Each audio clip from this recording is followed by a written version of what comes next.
offices in the goddamn city, and somehow we'd ended up in the same building. I still had no idea what the Warts did and didn't give a fuck. What I did know was that when they had moved in 3 months ago, there had been annoying little things here and there. Elevators taking monsters to the wrong floor, toilets flushing nonstop, doors locking for no reason, ink turning invisible. Petty witch shit. I straightened my blazer and pants and then walked out of my office, my heels clicking on the hardwoods. My door flew open and I stepped out, taking a look around at everyone.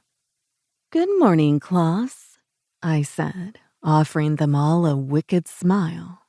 Poppins, a griffin shifter who liked to wear plaid and a good friend, gave a low whistle. "What'd they do today, boss?" He cracked his knuckles, claws glinting like razors. "Took my fucking coffee machine," I barked, marching through the cubicles. A couple of snickers, a couple of growls, a couple of get-ems.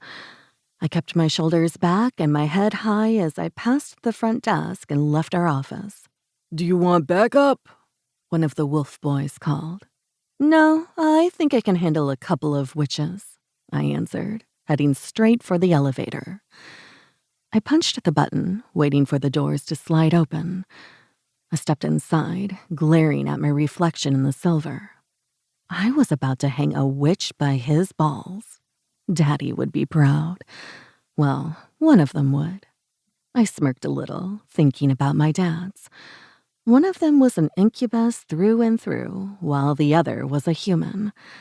I was a perfect blend of them both, although I definitely took more after my creature daddy. My brother took more after my papa. Very nice, very sweet, very not hang a witch by their balls because they stole your coffee pot. The elevator dinged and I was immediately met with the scent of witches. It smelled like herbs and potions on this floor, and I wrinkled my nose as I stepped into the hall. I knew right where Mr. Snakeroot was. I marched toward their door and slid inside, not even sparing a glance at their receptionist. "Ma'am," I heard her call. "Ma'am, you can't just walk in." I paused, twisting to look at her. I pointed one of my sharp black nails at her. "It seems like my legs are working just fine, Sally, but maybe you should sit back down before I turn you into my office pet." There was a collective gasp, and I felt the air thrum with anger.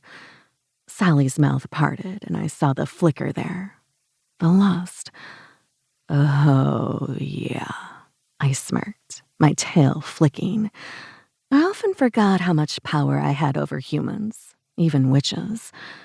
I looked like sex on a stick to them, and even if Sally was happily married with 3 kids, she would still lick the bottom of my Pradas if I told her to. I ignored the swiveling heads as I marched straight to his office. I opened the door and slammed it behind me. The sight before me was one I would have enjoyed in a different setting, but the way Mr. Snakeroot's mouth dropped with a snarl was worth walking in on regardless. "What the fuck?" I arched a brow, taking in everything. One of his little office witches was bent over the desk, his hands bound with his tie. Mr. Snakeroot's pants were down, his cock most definitely buried inside of his little witch. He let out a squeal, trying to move, but his boss pinned him there. His eyes sparked with fury, burning like blue hellfire. Mr. Snakeroot was pissed. I smiled, amused. I crossed his office to my coffee pot that sat on one of the little drink bars against the wall. I plucked what could only be his favorite cup, one that said, "Witches get bitches," and poured myself a steaming cup of brew. "You need to leave," Mr. Snakeroot huffed. "I'm a little busy." "No, no," I purred, waltzing back to the two of them. The little witch's eyes widened in fear as I dragged up one of the chairs and plopped down, making sure they could both see me. His glamour made him look like a pretty golden man, but I could see beneath it, and I liked